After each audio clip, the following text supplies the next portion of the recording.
Tipe-tipe perselingkuhan.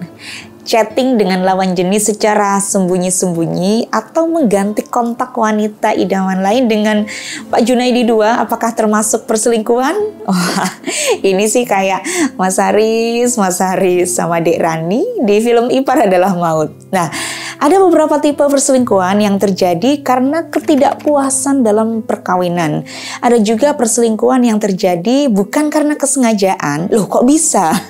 Sebagian tergolong perselingkuhan jangka pendek, dan ada pula perselingkuhan jangka panjang yang dibarengi dengan kedekatan emosional yang mendalam. Ada 6 tipe perselingkuhan nih teman-teman. Apakah kita menangkap ada sinyal perselingkuhan dari pasangan?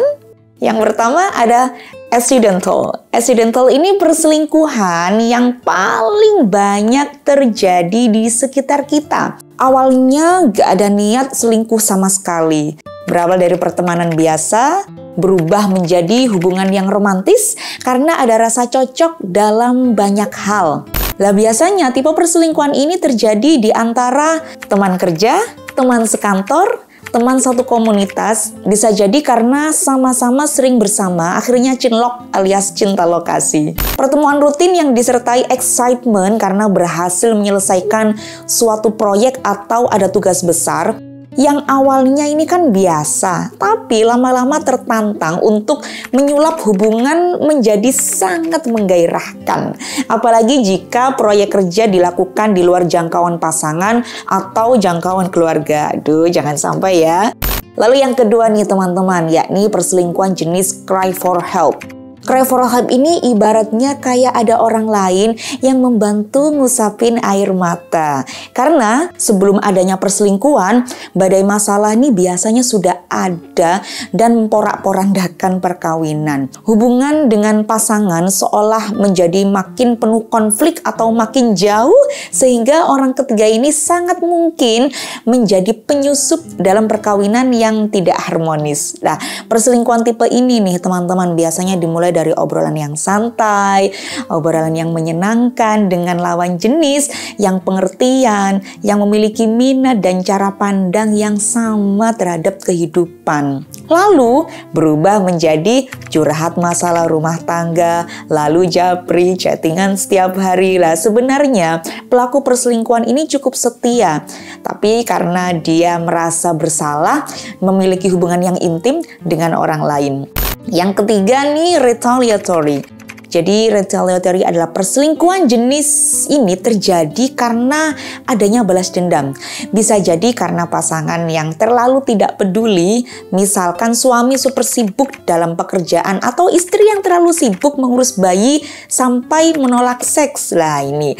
Tapi kebanyakan nih karena mengetahui pasangan mereka ini berselingkuh, maka mereka balas dendam dengan selingkuh. Misalkan nih, dia kok chattingan sih sama cewek lain? Kalau gitu aku juga bisa dong chattingan sama cowok lain.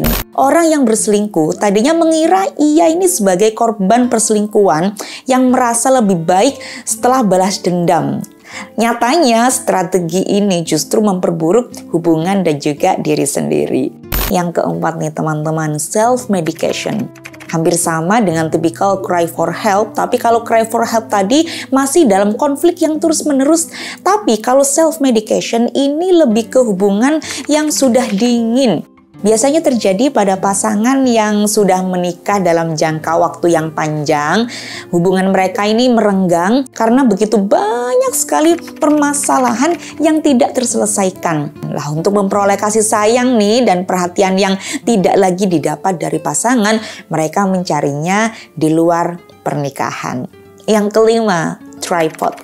Tripod ini perselingkuhan jangka panjang yang diwarnai cinta.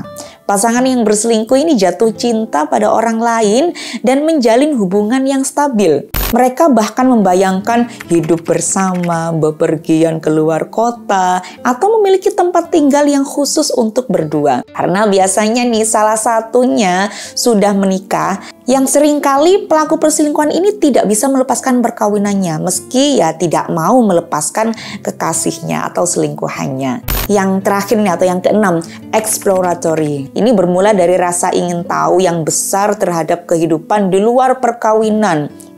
Dasar perselingkuhan ini biasanya karena ingin berhubungan seks dengan yang lain dan umumnya tidak ingin berlanjut menjadi hubungan yang lebih intim secara emosional.